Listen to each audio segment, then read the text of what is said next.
uma das razões por nas que eu não quero voltar ao menos para São Paulo, Pra mim cidade. também. Porque, cara, eu não me vejo mais nesse cenário. Eu vou trabalhar de bicicleta e demoro 20 minutos. Mas você, quando você fez faculdade, você estudou perto, né? Porque Eu você fez USP Leste, estudei né? na USP Leste, mas eu trabalhava na Vila Olímpica. Vila Então- Olímpia. E aí, alguém corrija aí, que ela não fala mais português. Gente, só pra contextualizar, a Aida é brasileira, tá? Ela mora tanto tempo fora que ela perdeu o sotaque. Não é que tem um metrô no Barcelona, que é Metro, Vila Olímpica. né? É metro que ela fala. Os outros temas do Metro. Se você Bueno. quiser apertar a tecla SAP, depois a gente vai fazer um episódio com dublagem, tá bom? Aproveitando esse Põe momento. põe legenda. Aproveitando esse momento, como foi a língua pra você? Você pegou muito fácil, já falava espanhol, até porque lá em Barcelona, espanhol e catalão, né? Catalão é o primeiro idioma. Os dois idiomas são oficiais, Tá. mas eles falam... o catalão é super importante para eles. É tão importante quanto o castelhano. E tem lugares... Claro, Catalunha, se a gente está falando de Catalunha, tem lugares que são mais interiores, que eles não falam... Não gostam de falar castelhano, eles falam catalão. E se tu não fala catalão, você tem um problema, não, social de convivência e de sociabilizar, não com as outras pessoas. Mas eu já tinha estudado de pequena, coisa muito, muito rápida, hein? Tipo, 6 meses eu tinha estudado espanhol na escola. E depois, no trabalho, eu comecei a trabalhar numa agência de viagens e eu tinha um dos roteiros, era na Argentina, então eu escrevia muito em espanhol. E eu comecei a praticar. Então, antes de eu vir fazer o intercâmbio, eu fiz 6 meses de aula de espanhol também. Mas, claro, o espanhol era da América Latina. Que o espanhol da Espanha é outra história, não tem nada aqui. Bueno, você se entende, mas é diferente, como os portugueses de Brasil e português de Portugal, não? Sim. Então, eu cheguei lá com uma base de espanhol da América Latina, mas eu tive que aprender o espanhol de Espanha, que é diferente. Que nós não, ou a maneira como eles conjugam os verbos é diferente, as expressões são diferentes, então foi reaprender o idioma. Mas foi tranquilo porque eu já tinha uma base, não era um idioma totalmente novo. E, claro, o espanhol se parece muito com o português, então Mas quando você chegou, você fácil. tentava o inglês, por exemplo, lá? No Quando- primeiro momento, quando você ainda não tinha o espanhol. Sim, me saía muito Fluente. mais fácil o inglês. Pensava um pouco em inglês, pensava em palavras me vinham em inglês e eu tinha que aprender em espanhol. Uma pergunta que eu fiz pra Bruna uma vez. Você fala muito inglês lá? Não, pouco. Agora eu trabalho numa multinacional americana, então eu falo todos os dias em inglês. Bueno, eu escrevo em inglês. Quando você dorme, você sonha mais em espanhol, português ou inglês? Em espanhol. Em espanhol. Sério? Nossa, que Ainda pergunta não fala boa. português, né, gente? Ainda não fala mais português. Exatamente. É Com o- que frequência você fala portunhol. português? Com que Não, frequência? não, mas Não, mas agora... porque você deve falar mais português, você mora com brasileiro, mas acho que ainda não, né? Não, mas agora eu moro com uma é brasileira. verdade. E agora eu falo mais É uma português Gabi que a do gente que conhece, nunca. né? É. A primeira vez. Ah, nossa, eu morava com o Ronei também. Eu morei com o René também. Com É Cláudio. brasileiro. Com Cláudio. Eu morei... agora é o momento em que eu mais falo português, e porque eu moro com uma amiga brasileira e dentro da minha equipe de trabalho tem uma pessoa que é brasileira também. Então eu falo já com mais frequência, mas antes não. Antes eu não falava, não morava só com espanhóis e só trabalhava ou em espanhol ou em catalão. Mas em catalão. A maioria dos meus trabalhos antes do atual foram em catalão. E não tem muito brasileiro lá, né? Igual tem em Tem Dublin. bastante. Mas igual tem em Dublin, você acha? Não. Desde logo, não. Nada O a ver. brasileiro é praga, né? Mas a gente domina a porra toda.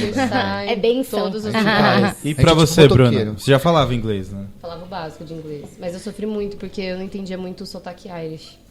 Que é bem Nossa, complicado. É pesado. É outra história. É Eu tenho pesado. uma pergunta pra fazer, vou fazer pra você não te colocar na coisa, mas e ainda vai ter chance de pensar. Você lembra Droga. alguma história que você passou, tipo, perrengue com inglês, assim, tipo, de chegar? Porque eu lembro de um amigo meu que ele foi pra Irlanda também.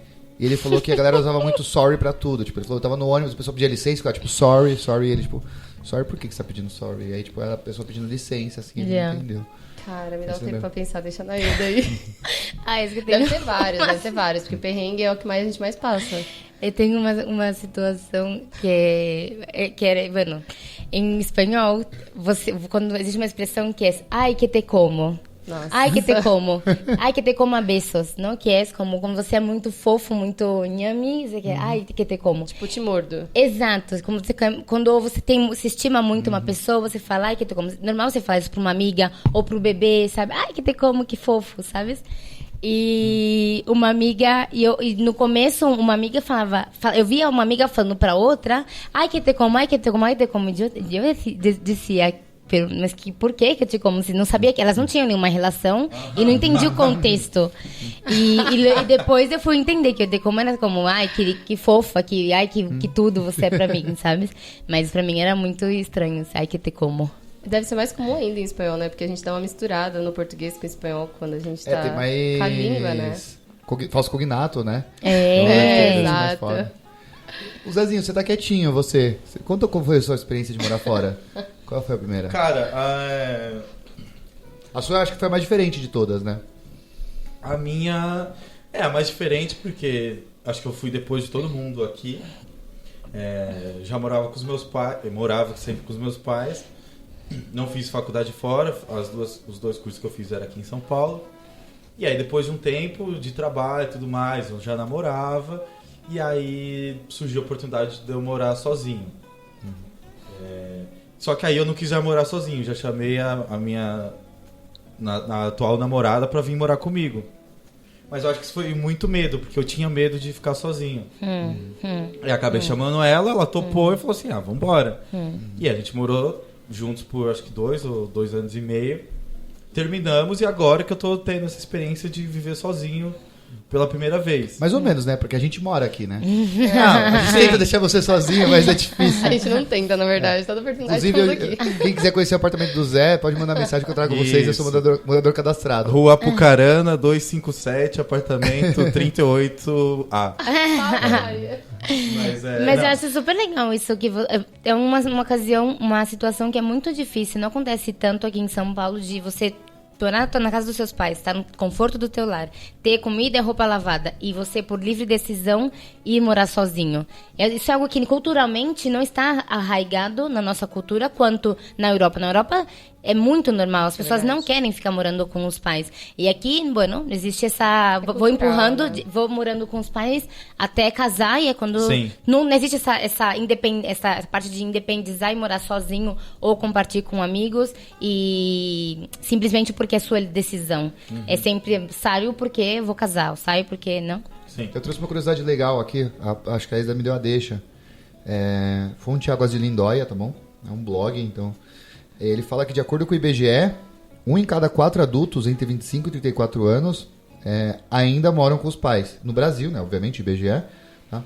E nos últimos 10 anos, essa matéria é de 2018, né? O número de jovens entre 25 e 30 anos vivendo com os pais aumentou em mais de 40%. Eu sou estatística. E idade média para os filhos saírem de casa passou de 25 para 35 anos. Uau! Uau! Então...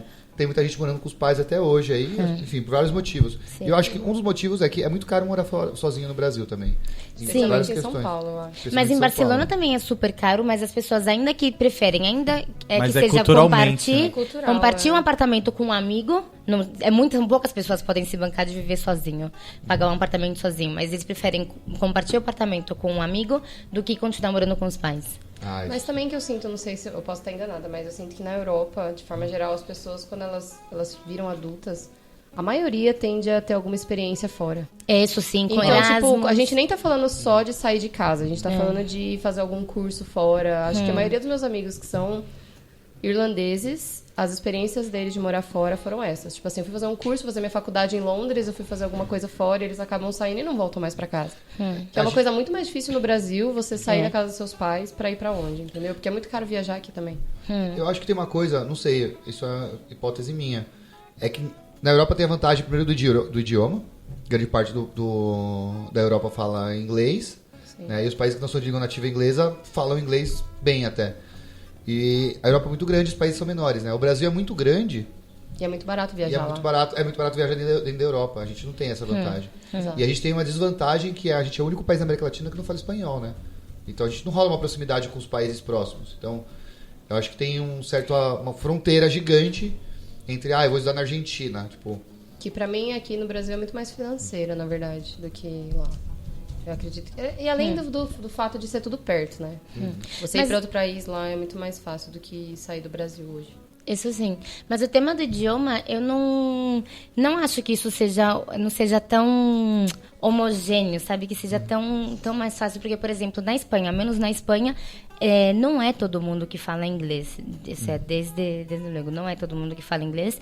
E uma pessoa que só fala inglês tem problemas de se encaixar. Eu senti isso, por exemplo, porque eu não falo espanhol. E quando eu fui lá, eu senti dificuldade de me comunicar. Porque é meu primeiro... Eu não arrisco muito portunhol. Eu acho meio estranho, na verdade. E aí, quando eu chegava lá, eu tentava falar inglês. Não é todo mundo que fala inglês. Você se comunica. De alguma forma, você vai encontrar... Porque a gente entende eles. Mas eles não entendem muito a gente. Exato. Então, mas você se vira, claro. Em todo caso, eu acho que a gente tem uma semelhança por ter 2 idiomas de raízes latina, português e espanhol, que não seria tanto de um impedimento de nos comunicarmos com nossos países vizinhos. Acho que isso seria... Acho que é pouco incentivado. A gente não tem dentro da Europa existe o programa Erasmus, que as faculdades sempre... Você pode ir estudar em outra faculdade, em outro país, durante um determinado período de tempo, que é subvencionado. O governo paga para que você vá estudar e que você tenha parte dos seus custos cobertos. Aqui não existe um programa dentro da Mercosul que fomente esse intercâmbio entre as universidades latino-americanas. A gente tinha nas federais o Ciência Sem Fronteiras, né? Que foi cortado aí, E infelizmente. até as empresas lá, eles têm muito programa de, por exemplo, você está trabalhando numa empresa e eles liberam você para ficar 1-2 meses fora. E aí você volta, você tem seu cargo garantido. Coisa que aqui você não tem muito. Ou você sai da empresa, ou você... Acho que hoje em dia ainda está desenvolvendo mais. Mas normalmente ou você sai da empresa ou você tenta algo dentro da empresa. Mas lá não. Lá você consegue ficar 2-3 meses fora e depois retornar para sua posição. Sem ser remunerado, claro. Eu trouxe aqui uma estatística de alguns países, principalmente da Europa, falando da questão da idade de sair de casa. Fala que na Grécia é comum que uma pessoa de 30 anos continue vivendo com os pais ainda. Né? E eles acham que eles estão acostumados a viver num ambiente que já foi preparado para eles e tem medo da dificuldade. Por isso que a Grécia está quebrada hoje. Ninguém quer comprar nada. Aí na Itália, metade dos jovens entre 18 e 34 anos vive na mesma casa que os pais. Já é bastante, né? E eles acham que a galera que sai, a relação não se enfraquece. Mas aproveitando... Tá, falta mais uma coisa? Tem mais alguns países ainda. Eu só ia contar uma história da Itália. Então conta a Itália que eu continuo depois. Que é rapidinho. Que eu fui em 2012 ou 2013, eu fui fazer um mochilão com uma Gabi aí, amiga nossa. E aí ela tem uma tia que mora na Itália, a gente passou uns dias na casa dela, e ela tem um filho lá. E aí ela contou a história que lá na Itália, tipo, quando o filho faz 18 anos, se ele não sair de casa, ele tem que procurar um trabalho e ajudar a pagar as contas de casa. Meio que é cultural isso lá. Então, lá é bem rígido. Então, sim, tipo, aqui não tem essa cultura dos pais cobrarem os filhos para ajudar a manter a casa. Sim. Isso é interessante. Se ele não for fazer nenhuma faculdade nem nada, ele tem que trabalhar para ajudar os custos. Era isso. Legal, eu gostei dele. Israel, né? Israel, ele fala aqui que muitos jovens ingressam no exército, logo depois que saem da escola. E eles terminam o serviço militar com 21 anos, e é muito raro que eles voltar para casa. Né? Então... Tem histórias de israelenses também, porque conheço muitos israelenses nas viagens que eu faço, porque eles vão pro exército e inclusive é obrigatório tanto para homem quanto mulher. É obrigatório? E aí eles ficam acho que de 3 a 4 anos, parece. E aí eles até juntam dinheiro nesse tempo que eles ficam no exército, porque eles não podem gastar com nada. E aí quando eles saem do exército, eles tiram de 6 meses a quase um ano de período sabático para viajar. E aí normalmente ou eles vão para a Ásia ou eles vêm aqui para América Latina. Então sempre quando eu viajo aqui na América Latina, conheço muito israelense que está nesse período de acabou o exército e está conhecendo os países. Aí eles vão vadiar. Que é judia, rola uma conexão muito forte, né? Eu trabalho num colégio judaico e a conexão com o exército é muito forte, assim. Eu vejo crianças usando a camiseta das Forças Armadas israelenses. Jura? Eles têm uma relação interessante. Influência dos Estados Unidos, mas tudo bem. Egito, né? É grande o número de jovens que após os 18 anos desejam sair de casa no Egito. Só que às vezes são muito pedidos por dificuldade financeira, né, e pela tradição. Porque para o homem casar ele precisa ter um salário bom, comprar apartamento, pagar pela cerimônia e dar joia de presente. Madre minha. O Zico tem um amigo egípcio. Que pressão. Eu tenho um amigo Cláudio egípcio, cara. Inclusive, eu vou ensinar, eu vou aproveitar aqui e contar uma história. Se você conhece um gringo, não ensina merda pra ele, ou se for ensinar merda, não fode ninguém. Né? Porque esse egípcio tava ficando aqui na minha casa, e aí a gente foi pra um churrasco, E aí tava numa roda de conversa com alguns amigos meus e ensinaram algumas palavras em português pra ele. Só Aí pra passou um tempo, tava eu Nossa. e o Zé e o Lucas. O Lucas tava também num bar. Né? A gente tava num bar lá na Rua Vergueiro. E aí, eis que esse egípcio, ele tava bem bêbado. Passou 3 meninas, ele virou e falou assim: Bela é bom.